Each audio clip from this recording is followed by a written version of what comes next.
ఉమ్మడి నిజామాబాద్ జిల్లాలో కురిసిన భారీ వర్షాలకు పొలాలు ఇసుక దిబ్బలుగా మారాయి. ఎటు చూసిన ఇసుక మెట్లే కనిపిస్తున్నాయి. పంట చేతికొచ్చే పరిస్థితి లేదని రైతులు ఆవేదన చెందుతున్నారు.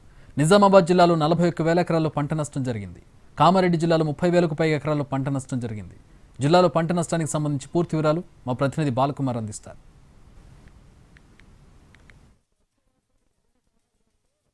కామారెడ్డి జిల్లాలో కురిసిన వర్షం రైతులకు తీవ్ర నష్టాన్ని మిగిల్చింది. కామారెడ్డి జిల్లా వ్యాప్తంగా దాదాపు 50,000 ఎకరాల్లో పంట నష్టం జరిగినట్లు అధికారులు ప్రాథమికంగా నిర్ధారించారు. ఇక నిజామాబాద్ జిల్లాలోనూ 40,000 ఎకరాల్లో పంట నష్టం జరిగింది. పొలాల్లో ఇసుక మేటలు వేశాయి. మనం చూడొచ్చు, పూర్తిగా పొలాలు ఇసుక దిబ్బల లెక్క మారిపోయిన సిచ్యువేషన్ చూస్తున్నాం. రహదారులు రహదారు అంతా కూడా పొలాల్లోకి వచ్చేసింది.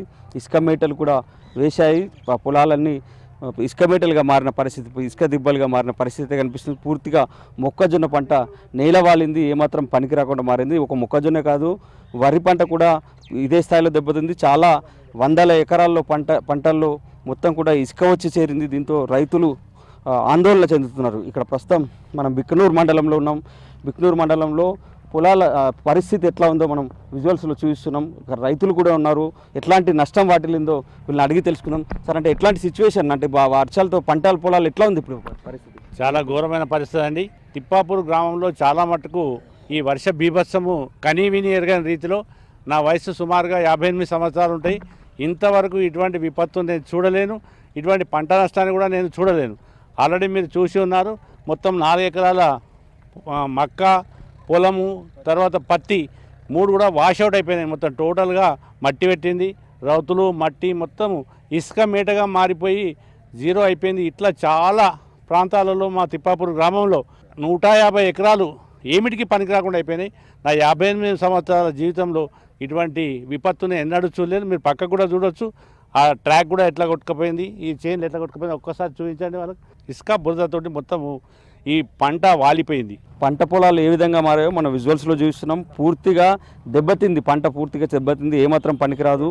ఇసుక దిబ్బలు వచ్చాయి. పూర్తిగా ఆ రోడ్డు కొట్టుకుపోయి, రోడ్డు ఉన్న బండరాళ్ళు, పెద్ద పెద్ద బండరాలు కూడా పొలంలోకి వచ్చి చేరాయి. పూర్తిగా ధ్వంసమైంది. ఇలా 100 ఎకరాల్లో పంట నష్టం జరిగింది. అంటే ఎట్లాంటి సిచ్యువేషన్, అంటే పంట పొలం దాదాపు కామారెడ్డి జిల్లా వ్యాప్తంగా కూడా ఇట్లా ఉంది. మొత్తం పొలాల్లోకి ఇసుక దిబ్బలు వచ్చాయి. ఎట్లా ఉంది అసలు? ఇప్పుడు కూడా ఇటువంటి విపత్తు చూడలే. టీవీలలో మాత్రమే చూస్తుంటాం మనం. ఏదైనా టీవీలలో అరే ఆంధ్రలో కొట్టుకుపోతుంది, అరే మాకు వర్షం పడతలేదు.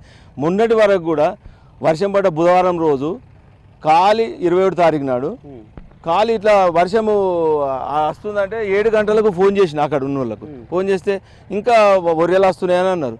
8:30కి చేసిన. 9 వరకల్లా పూర్తి చెరువు నిండి అలిగెళ్ళింది. అలిగెళ్ళిన తర్వాత ఈ మొత్తం వాటర్ అంతా స్ప్రెడ్ అయింది.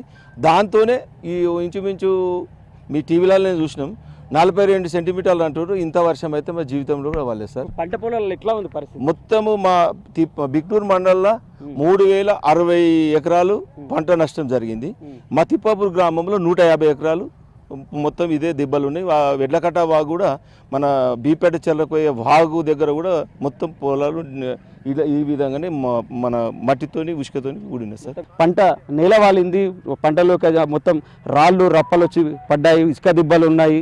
ఇలా చాలా చోట్ల ఇదే సిచ్యువేషన్తో రైతులు ఇబ్బందులు పడుతున్నారు. తమను ఆదుకోవాలని ప్రభుత్వం వైపు ఎదురు చూస్తున్నారు. ప్రభుత్వం త్వరితగతిన రైతులను ఆదుకునేందుకు ప్రకటన చేయాల్సిన అవసరం ఉంది. రైతుల్ని ఆదుకోవాలని కూడా విజ్ఞప్తి చేస్తున్నారు. ఇది పంట నష్టం సంబంధించిన అప్డేట్. Vote studio.